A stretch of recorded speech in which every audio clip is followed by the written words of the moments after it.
کێشەی پێوەری ئاو ئەنجومەنی پارێزگای سلێمانی و بەڕێوەبەری گشتی ئاوی هەرێم و چەند بەڕێوەبەر و قایمقامێکی سنووری پارێزگای سلێمانی بۆ ماوەی 4 کاتژمێر و 30 خولە کۆ کردەوە.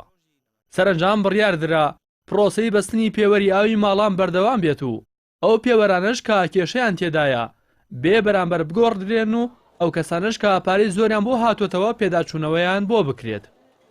یەکەم بەستنی پێوەری ئاو درێژکراوە و بەردەوام دەبێت بۆ یەکی نوێی 2019 بە شێوەیە کاری جدی دەکرێت بۆ چارەسەرکردنی کەم و کورتە هونەریەکانی پێوەرەکان و پێوەرە تێکچۆکان دەگۆڕدرێن.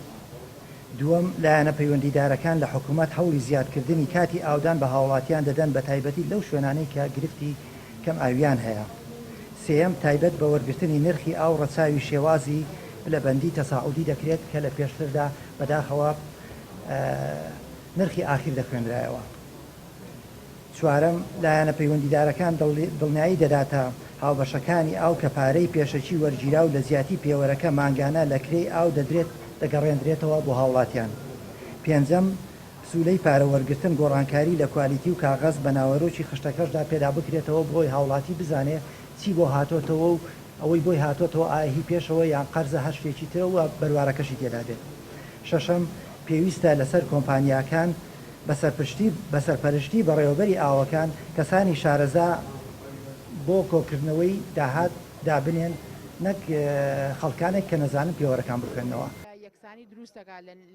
ئەندامێکی ئەنجومەنی پارێزگای سلێمانیش ڕای دەگەێنێت ئەوان لەگەڵ پێوەری ئاوی ماڵانن، بەڵام بۆ مەرجەی لا جێگای بارگرانی خستنە سەر ژیانی هاوڵاتیان خزمەتیان بکات. چونکە ئێمە بەڕاستی لەگەڵ پێوەرەکەین، چونکە پێوەر شتێکی ئەوەیە کە یەکسانی دروستەکە لە نێوان هەموو ئەوانەیە، بەڵام ئێمە بە مەرج لەگەڵیان، ئێمەکو ئەندامانی ئەنجومەن بە مەرج لەگەڵیان پێویستە ئەو پێوەرەی کە دانێ خزمەتی هاوڵاتی بکەن، نەک ئەوەی کە ببێتە بارگرانی بۆ هاوڵاتی.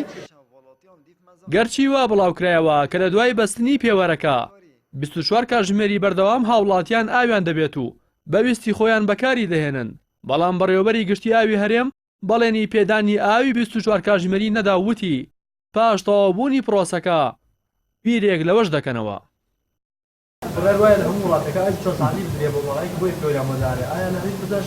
قوربان جارێ یەکشت بکەن، ئەمە جارێ با پیوەرەکان هەموو ببەستین ئەو دوایی باسی ئەوەش دەکەین چەند سەعات دەدەین. پرۆسەی بەستنی پێوەری ئاوی ماڵان لە ساڵی 2015ەوە دەستی پێکردووە و تەندەرەکەش بە 5 کۆمپانیای کەرتی تایبەت دراوە کە 3 کۆمپانیایان ئەرکی بەستنی پێوەرەکەیان لە ئەستۆدایە و 2 کۆمپانیاش خوێندنەوەی پێوەرەکان تۆمار دەکەن. بەڵام لە پاش ئەوەی کارکردن بە پێوەرەکە لە سەرەتای ئەم ساڵەوە خرایە بواری جێبەجێکردنەوە ڕوبەڕووی ڕخنەیەکی زۆر بوویەوە، بە تایبەت پاش ئەوەی زیاتر لە 1000 هاوڵاتی لەسەر و 3 ملیۆن دیناریان لە 2 مانگدا بۆ هاتەوە. لە هەرێمی کوردستان 864,000 هاوبەشی ئاو هەیە و تا ئێستاش لە 125 هاوبەشەکان پێوەریان نەبەستووە.